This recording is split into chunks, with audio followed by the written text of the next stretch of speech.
엄마, 이제 우리 남이에요. 엄마, 이제 우리 남이에요. 성공한 변호사가 된 딸 수진. 그녀는 청소부로 일하는 가난한 어머니가 부끄러워 30년간 연락을 끊고 살았습니다. 하지만 어느 날 쓰러진 어머니의 병실에서 우연히 발견한 낡은 통장.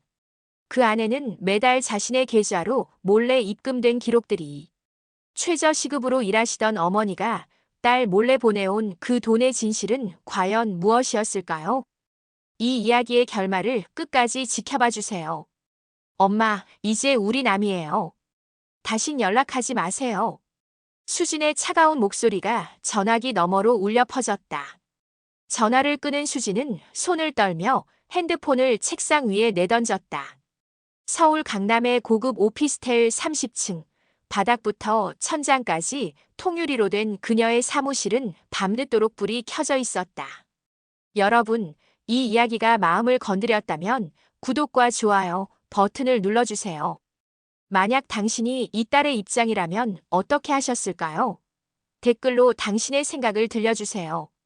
자, 그럼 이제 이 가슴 아픈 이야기의 시작으로 함께 가보시겠습니까? 강수진 42세. 그녀는 서울에서 손꼽히는 대형 로펌의 파트너 변호사였다. 명문대 법학과를 수석으로 졸업하고 사법시험에 단번에 합격했다. 젊은 나이에 파트너 변호사가 된 것은 업계에서도 화제였다. 연봉은 억대를 훌쩍 넘었고 그녀가 사는 아파트는 시세만 20억이 넘었다. 고급 외제차를 몰고 명품 가방을 들고 다니는 그녀를 보며 사람들은 부러워했다. 하지만 아무도 몰랐다. 이 화려한 성공 뒤에 숨겨진 그녀의 과거를. 그리고 그녀가 지우고 싶어 했던 한 사람의 존재를. 수진의 어머니, 박영자는 서울 변두리의 낡은 단독주택에서 혼자 살고 있었다. 70세의 나이에도 그녀는 새벽 4시면 일어나 청소일을 나갔다. 오피스텔 계단 청소, 빌딩 화장실 청소, 식당 설거지. 하루에 3군데를 돌며 일했다. 허리는 굽었고 손은 거칠어져 있었다. 영자는 수진을 혼자 키웠다. 수진이 5살 때 남편은 다른 여자와 함께 집을 나갔다. 영자는 어린 딸을 업고 시장 좌판에 앉았고 새벽부터 밤늦게까지 일했다. 겨울에는 손이 터져 피가 나도 여름에는 땀에 젖어도 그녀는 딸을 위해 멈추지 않았다. 우리 수진이는 공부를 잘해야 해. 엄마처럼 살면 안 돼. 영자는 늘 그렇게 말했다. 그리고 수진은 정말로 공부를 잘했다. 가난한 집안에서 자랐지만 수진은 항상 전교 1등이었다. 영자는 수진이 원하는 것은 무엇이든 해주려 했다. 학원비를 벌기 위해 밤늦게까지 일했고 수진이 좋아하는 책을 사주기 위해 자신의 끼니를 걸을 때도 많았다. 수진은 명문대에 합격했다. 영자는 합격증을 들고 하염없이 울었다. 기쁨의 눈물이었다. 하지만 수진의 표정은 밝지 않았다. 대학에 들어간 수진은 자신과 다른 친구들의 세계를 보았다.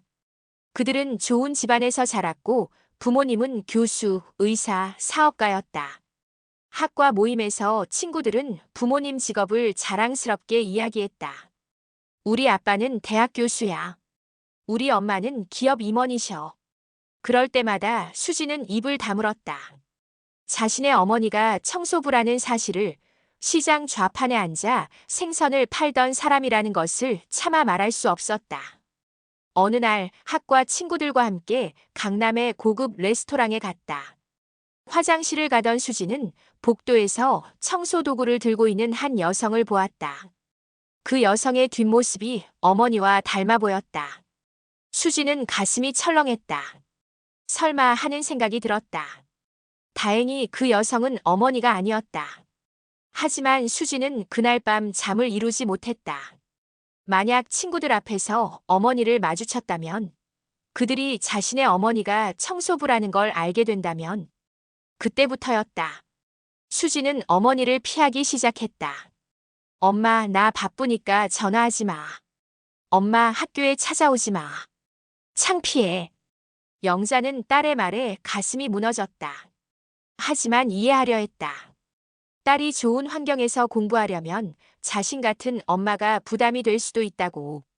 그래서 영자는 조용히 물러났다. 전화도 줄였고 찾아가지도 않았다. 수지는 대학을 졸업하고 사법시험에 합격했다. 영자는 신문에 난 딸의 합격 소식을 보고 울었다. 그날 저녁 영자는 딸에게 전화를 걸었다. 수진아, 축하한다. 엄마가 정말 자랑스럽구나. 고마워요. 그런데 엄마 지금 바빠서. 나중에 통화해요. 수지는 차갑게 전화를 끊었다. 영자는 전화기를 붙잡고 한참을 울었다. 수진의 변호사 생활은 화려했다. 큰 사건을 맡아 승소했고 언론에도 자주 나왔다. 그녀는 점점 더 높은 곳으로 올라갔다. 30대 중반에 결혼도 했다. 남편은 대기업 임원이었다. 결혼식 날 영자는 초대받지 못했다. 수지는 남편에게 말했다. 엄마는 돌아가셨어요. 거짓말이었다. 수지는 자신의 어머니가 청소부라는 사실을 남편에게 숨기고 싶었다. 시댁은 명문가였고 시어머니는 전직 교사였다. 그런 집안에 청소부 출신의 장모가 있다는 것은 수치스러운 일이라고 수지는 생각했다. 영자는 딸의 결혼 소식을 신문에서 봤다. 작은 기사였지만 딸의 얼굴 사진이 있었다. 행복해 보이는 딸의 모습. 영자는 그 신문을 오려서 지갑에 넣고 다녔다. 하지만 수진의 결혼 생활은 오래가지 못했다. 남편은 바람을 피웠고 결국 이혼했다. 이혼 과정은 힘들었다. 수진은 처음으로 인생에서 패배를 맛봤다. 법정에서는 승리했지만 마음속은 무너져 내렸다. 그때였다. 영자가 전화를 걸었다. 수진아, 엄마야. 힘들다는 소식 들었어. 엄마가 위로해주고 싶은데. 엄마? 수진의 목소리는 차가웠다. 엄마가 뭘 위로해요? 엄마는 내 인생에서 제일 부끄러운 존재인데. 엄마가 그렇게 가난하고 초라하지 않았으면 내가 이렇게까지 남편한테 무시당하지는 않았을 거예요. 수진아. 엄마, 이제 우리 남이에요. 다신 연락하지 마세요. 나한테 엄마는 없어요. 엄마는 진작에 죽은 거예요. 알겠어요. 딸깍. 수지는 전화를 끊었다. 그리고 어머니의 번호를 차단했다. 영자는 전화기를 붙잡고 밤새 울었다. 하지만 다음 날 아침 그녀는 또다시 새벽 4시에 일어나 청소일을 나갔다. 눈물을 닦으며 그녀는 혼잣말을 했다. 그래도 괜찮아. 우리 수진이가 잘 살면 돼. 엄마는 그걸로 충분해. 그렇게 10년이 흘렀다. 수진은 40대가 되었고 더욱 성공했다. 로펌의 파트너가 되었고 고급 아파트에서 혼자 살았다. 친구도 많았고 사회적 지위도 높았다. 하지만 그녀의 삶은 공허했다. 밤에 혼자 있을 때면 알 수 없는 허전함이 밀려왔다. 하지만 수지는 그 허전함의 이유를 외면했다. 일에 더욱 몰두했고 바쁘게 살았다. 어느 날 저녁 수지는 고급 레스토랑에서 고객과 저녁 식사를 하고 있었다. 그때 한 통의 전화가 걸려왔다. 모르는 번호였다. 여보세요? 강수진 씨 보호자시죠? 저는 서울 동부병원 응급실입니다. 네. 무슨? 박영자 씨께서 쓰러지셔서 지금 응급실에 계십니다. 보호자 연락처가 이 번호밖에 없어서 연락드렸습니다. 수진의 손에서 포크가 떨어졌다. 엄마가요? 그 순간 수진은 자신이 10년간 어머니를 죽은 사람으로 만들어버렸다는 사실을 깨달았다. 하지만 어머니는 여전히 그녀를 보호자로 등록해 두었던 것이다. 수진은 황급히 병원으로 달려갔다. 응급실 침대에 누워있는 어머니를 보는 순간 수진의 다리에 힘이 풀렸다. 70대 후반이 된 어머니는 너무나 작아 보였다. 예전보다 훨씬 더 마르고 주름도 깊어졌다. 산소 마스크를 쓴 어머니의 모습은 너무나 초라하고 안쓰러웠다. 의사가 다가왔다. 보호자이신가요? 네. 딸입니다. 어머님이 길에서 쓰러지셨습니다. 과로와 영양실조가 원인입니다. 나이도 있으시고 건강 상태가 좋지 않습니다. 앞으로 혼자 생활하시기 어려울 것 같습니다. 수지는 고개를 끄덕이며 어머니를 바라봤다. 어머니의 손은 거칠고 손톱은 깨져 있었다. 일하다 다친 흔적들이 손등과 팔에 그대로 남아 있었다. 간호사가 서류를 건넸다. 이건 환자분의 소지품입니다. 지갑하고 핸드폰이에요. 수지는 낡은 지갑을 받아들었다. 합성 가죽이 다 벗겨진 아마 20년은 된 듯한 지갑이었다. 수지는 무심코 지갑을 열었다. 그 순간 수진의 손이 멈췄다. 지갑 안에는 자신의 사진이 들어있었다. 대학 졸업식 사진, 사법시험 합격 기사를 오린 신문 스크랩, 결혼식 기사. 수진이 어머니를 거부한 순간들의 사진이 고스란히 보관되어 있었다. 그리고 그 뒤에는 낡은 통장 한 권이 들어있었다. 수진은 떨리는 손으로 통장을 펼쳤다. 입금 50만 원. 입금 50만 원. 입금 50만 원. 매달 정확히 같은 날짜에 50만 원씩 입금된 기록. 그리고 그 옆에는 출금 내역. 출금 50만 원 마이너스 강수진 계좌. 출금 50만 원 마이너스 강수진 계좌. 출금 50만 원 마이너스 강수진 계좌. 수지는 통장을 보며 숨이 막혔다. 지난 10년간 매달 50만 원씩 자신의 계좌로 돈이 입금되어 있었다. 수지는 그 돈이 어디서 오는지 신경 쓰지 않았다. 로펌에서 주는 복지 수당이거나 은행의 이자 소득이라고 생각했다. 하지만 아니었다. 그 돈은 청소일을 하는 어머니가 새벽부터 밤까지 일해서 번 돈을 몰래 딸에게 보내온 것이었다. 수진의 눈에서 눈물이 흘러내렸다. 어머니는 최저시급으로 일했다. 한 달에 200만 원을 벌기도 어려운 상황. 그 돈에서 월세와 생활비를 빼고 나면 남는 건 거의 없었을 것이다. 하지만 어머니는 그중 50만 원을 매달 딸에게 보냈다. 자신을 남이라고 부르며 거부한 딸에게, 죽었다고 말한 딸에게, 연락도 끊고 전화도 차단한 딸에게. 어머니는 10년 동안 단 한 달도 거르지 않고 돈을 보내왔다. 수지는 통장을 붙잡고 그 자리에 무너져 앉았다. 간호사들이 놀라 달려왔지만 수지는 일어날 수가 없었다. 엄마, 엄마. 수지는 통장을 가슴에 안고 울었다. 어머니는 여전히 산소 마스크를 쓴 채 조용히 숨을 쉬고 있었다. 며칠 후 어머니는 의식을 되찾았다. 하지만 건강은 좋지 않았다. 의사는 말했다. 많이 무리하셨어요. 앞으로는 일을 그만두시고 요양을 하셔야 합니다. 수지는 어머니를 자신의 아파트로 모셨다. 30평 넓은 아파트에 어머니를 위한 방을 마련했다. 병원 침대보다 훨씬 좋은 침대를 사고 부드러운 이불을 준비했다. 어머니는 딸의 집에 들어서며 조심스러워했다. 수진아, 엄마가 여기 있어도 되는 거니? 수지는 어머니의 손을 잡았다. 엄마, 미안해요. 정말 정말 미안해요. 영자는 딸의 얼굴을 쓰다듬었다.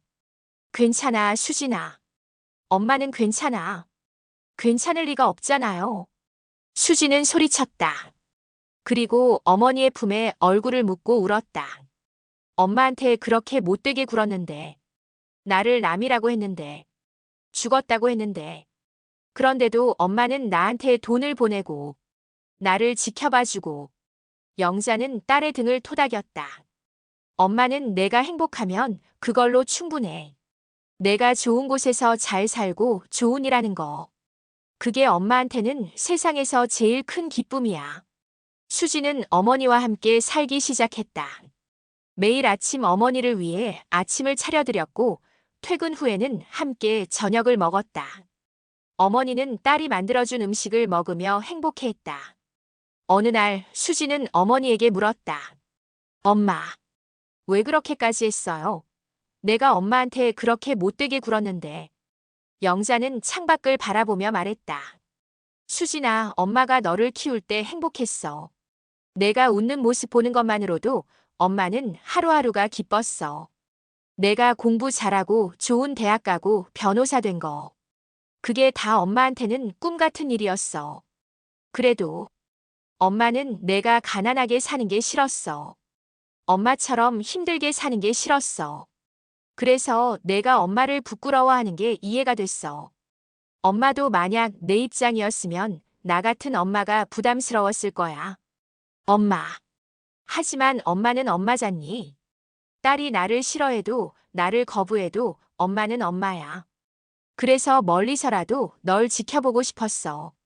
내 통장에 돈이 들어가 있는 걸 보면 엄마는 내 옆에 있는 것 같았어. 수지는 고개를 떨구었다. 엄마, 나는 정말 나쁜 딸이에요.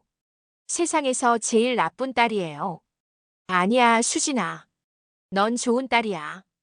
엄마를 지금 이렇게 챙겨주잖니. 이렇게 한다고 해서 내가 지난 10년 동안 한 짓이 용서되는 건 아니에요. 영자는 딸의 손을 꼭 잡았다. 엄마는 이미 다 용서했어. 그러니까 너도 너 자신을 용서해. 수지는 어머니가 일했던 곳들을 찾아갔다. 오피스텔 관리사무소, 식당, 빌딩. 어머니가 새벽부터 청소를 하던 곳들. 관리사무소 직원은 말했다. 박영자 씨요? 정말 성실한 분이셨어요. 새벽 4시면 어김없이 오셨죠. 한 번도 지각하신 적 없어요. 일도 정말 꼼꼼하게 하셨고. 혹시 힘들어 하시진 않았나요? 힘들어 보이셨죠? 허리도 안 좋으신 것 같았고. 한 번은 계단에서 넘어지신 적도 있어요. 그래도 쉬지 않고 일하셨어요. 제가 쉬라고 해도 괜찮다, 일해야 한다고 하시면서. 수지는 가슴이 무너졌다. 어머니가 계단에서 넘어졌을 때 자신은 무엇을 하고 있었을까? 아마 고급 레스토랑에서 비싼 와인을 마시고 있었을 것이다. 아니면 명품 가게에서 쇼핑을 하고 있었을지도 모른다. 식당 사장님도 말했다. 영자 씨는 정말 좋은 분이에요. 설거지하면서도 항상 웃으셨어요. 힘든 내색 한 번 안 하셨고. 한 번은 제가 왜 이렇게 열심히 일하시냐고 물었더니 딸한테 용돈 보내야 한다고 하시더라고요. 용돈이요? 네. 딸이 서울에서 혼자 사는데 엄마가 도와줘야지라고 하시면서. 그때 영자 씨 표정이 정말 행복해 보이셨어요. 수지는 그 자리에서 울었다. 어머니는 자신이 남이라고 선언한 딸을 위해 여전히 일하고 있었다. 딸이 편하게 살 수 있도록 멀리서 지켜보며 도와주고 있었다. 어느 날 저녁 수지는 어머니와 함께 거실에 앉아 있었다. 창밖으로 서울의 야경이 보였다. 반짝이는 불빛들이 아름다웠다. 영자는 창밖을 보며 말했다. 참 예쁘구나. 엄마는 이런 곳에서 살 줄은 몰랐어. 엄마, 여기가 엄마 집이에요. 이제 여기서 편하게 사세요. 그래도 엄마는 가끔 그 낡은 집이 그리워. 거기서 너를 키웠잖니. 내가 어렸을 때 좁은 방에서 둘이 이불 덮고 자던 게 생각나. 수지는 어머니의 손을 잡았다. 엄마, 나는 그때가 행복했어요. 지금 생각해보면 그때가 제일 행복했던 것 같아요. 그래? 네. 엄마가 옆에 있었으니까요. 가난했어도 집이 좁았어도 엄마가 있어서 따뜻했어요. 그런데 나는 그 소중함을 너무 늦게 깨달았어요. 영자는 딸의 손을 쓰다듬었다. 늦었다고 생각하지 마. 지금이라도 깨달은 게 어디야. 엄마는 그걸로 충분해. 수지는 어머니의 어깨에 머리를 기댔다. 엄마 사랑해요.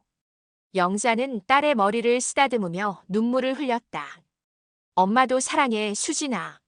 수지는 자신의 로펌에서 무료 법률 상담 프로그램을 시작했다. 특히 어려운 형편의 노인들을 위한 법률 지원을 하기로 했다. 왜 갑자기 이런 걸 하시려고요? 동료 변호사가 물었다. 수지는 미소를 지었다. 제 어머니가 청소부셨어요. 평생 힘들게 일하시면서도 저를 키우셨죠. 저는 그동안 그 사실이 부끄러웠어요. 하지만 이제는 자랑스러워요. 우리 엄마 같은 분들이 정당한 대우를 받을 수 있도록 돕고 싶어요. 동료 변호사는 놀란 표정으로 수진을 바라봤다. 강 변호사님이 그런 이야기를 할 줄은 몰랐어요. 저도 몰랐어요. 제가 얼마나 오만했는지. 하지만 이제는 달라지고 싶어요. 수진의 무료 법률 상담 소식은 빠르게 퍼졌다. 많은 어르신들이 찾아왔고 수진은 그들을 정성껏 도왔다. 어머니도 함께 상담소에 나와서 찾아오는 어르신들에게 차를 내어드리고 이야기를 들어주었다. 어느 날 한 할머니가 말했다. 영자 씨, 따님이 정말 훌륭하시네요. 이렇게 좋은 일을 하시다니. 영자는 자랑스럽게 웃었다. 그렇죠. 우리 딸 자랑스럽죠. 그 모습을 본 수지는 가슴이 뭉클했다. 어머니는 자신이 그렇게 못되게 굴었는데도 여전히 자신을 자랑스러워하고 있었다. 1년이 지났다. 어머니의 건강은 많이 좋아졌다. 규칙적인 식사와 충분한 휴식 덕분이었다. 얼굴에도 생기가 돌았고 웃음도 많아졌다. 수지는 어머니를 모시고 여행을 갔다. 제주도의 바다를 보며 어머니는 아이처럼 좋아했다. 엄마, 바다 처음 보시죠? 응. 이렇게 넓은 줄 몰랐어. 영자는 파도를 바라보며 눈물을 흘렸다. 엄마는 평생 일만 했어. 바다 구경 한번 못하고 살았지. 그런데 딸이 이렇게 데려와 주니까 꿈만 같구나. 수지는 어머니의 손을 잡았다. 엄마 앞으로 우리 많이 다녀요. 엄마가 가고 싶은 곳 다 가요. 그래. 그러자. 두 사람은 손을 잡고 바닷가를 걸었다. 파도 소리와 함께 그들의 웃음소리가 퍼져나갔다. 어느 날 수지는 예전에 다녔던 대학 동창회에 참석했다. 20년 만에 만나는 친구들이 많았다. 그들은 서로의 근황을 물었다. 수진아, 너 로펌 파트너 됐다며? 대단하다. 부모님은 잘 계시지? 예전 같았으면 수지는 어머니는 돌아가셨다고 거짓말을 했을 것이다. 하지만 이제는 달랐다. 네, 어머니 저랑 같이 살아요. 어머님이 뭐 하시는데? 평생 청소 일하셨어요. 정말 훌륭하신 분이에요. 친구들은 조용해졌다. 수지는 당당하게 말을 이었다. 우리 엄마는 저를 혼자 키우시면서 청소 일, 식당 일 다 하셨어요. 그 덕분에 제가 여기까지 올 수 있었죠. 저는 우리 엄마가 자랑스러워요. 한 친구가 말했다. 수진아, 멋있다. 정말. 수지는 미소를 지었다. 이제는 더 이상 부끄럽지 않았다. 오히려 자랑스러웠다. 어머니가 그리고 자신이. 2년 후, 수지는 어머니와 함께 작은 카페를 열었다. 로펌 일은 줄이고 어머니와 함께 시간을 보내기 위해서였다. 카페 이름은 엄마의 마음이었다. 카페는 어르신들에게 무료로 차를 제공했고 어려운 이웃들을 위한 무료 법률 상담소도 함께 운영했다. 어머니는 카페에서 손님들을 맞이하며 행복해했다. 어느 날 한 젊은 여성이 카페에 들어왔다. 그녀는 메뉴판을 보다가 벽에 걸린 액자를 발견했다. 액자 안에는 낡은 통장이 들어있었고 그 아래에는 글귀가 적혀 있었다. 어머니의 사랑은 통장 속 숫자가 아니라 그 숫자 뒤에 숨겨진 마음입니다. 젊은 여성은 그 글귀를 읽으며 눈물을 흘렸다. 그녀도 자신의 어머니와 사이가 좋지 않았기 때문이다. 수진이 다가와 물었다. 괜찮으세요? 아, 네. 저기 혹시 이 통장이 제 이야기예요. 제가 어머니를 10년 동안 거부했는데 어머니는 그 10년 동안 저를 위해 돈을 보내주셨어요. 저는 그걸 너무 늦게 알았죠. 젊은 여성은 고개를 끄덕였다. 저도 엄마한테 잘 못해드렸어요. 늦지 않았어요. 지금이라도 어머니께 연락하세요. 부모님은 언제나 자식을 기다리거든요. 젊은 여성은 눈물을 닦으며 핸드폰을 꺼냈다. 그리고 떨리는 손으로 엄마에게 전화를 걸었다. 수지는 그 모습을 보며 미소를 지었다. 카페 안쪽에서 어머니가 손을 흔들었다. 수지는 어머니에게 다가가 손을 잡았다. 엄마 사랑해요. 엄마도 사랑해, 수진아. 창밖으로 따뜻한 햇살이 들어왔다. 카페 안은 웃음소리로 가득했다. 그로부터 5년 후 영자는 편안하게 세상을 떠났다. 딸의 품에 안겨서 행복한 미소를 지으며 장례식장에는 많은 사람들이 찾아왔다. 수진이 도왔던 어르신들, 카페의 단골 손님들, 로펌 동료들. 그들은 모두 영자를 기억했다. 따뜻한 분이셨어요. 항상 웃으셨죠. 저희를 가족처럼 대해주셨어. 수지는 어머니의 영정 사진을 바라보며 눈물을 흘렸다. 사진 속 어머니는 환하게 웃고 있었다. 딸과 함께 제주도에 갔을 때 찍은 사진이었다. 수지는 조문객들에게 말했다. 우리 어머니는 제게 가장 소중한 선생님이셨어요. 사랑이 무엇인지, 용서가 무엇인지, 희생이 무엇인지 모두 어머니께 배웠습니다. 저는 어머니의 딸이라는 게 자랑스럽습니다. 그날 밤 수지는 어머니의 유품을 정리했다. 그리고 그 낡은 통장을 다시 꺼내들었다. 10년간의 입출금 기록. 수지는 통장을 가슴에 안았다. 엄마 고마워요. 정말 고마워요. 그리고 사랑해요. 창밖으로 별이 빛나고 있었다. 수지는 그 별빛을 보며 생각했다. 어머니가 저 별 중 하나가 되어 자신을 지켜보고 있을 거라고. 부모님의 사랑은 조건이 없습니다. 우리가 그들을 거부해도 미워해도 부끄러워해도 그들은 여전히 우리를 사랑합니다. 하지만 그 사랑을 너무 늦게 깨닫지 마세요. 부모님이 곁에 계실 때 그 소중함을 느끼세요. 작은 전화 한 통, 짧은 방문 한 번이 부모님께는 세상에서 가장 큰 기쁨입니다. 후회는 언제나 늦게 찾아옵니다. 하지만 지금이라도 늦지 않았습니다. 오늘, 지금 부모님께 전화하세요. 사랑한다고, 고맙다고 말씀드리세요. 그것이 우리가 할 수 있는 가장 큰 효도입니다.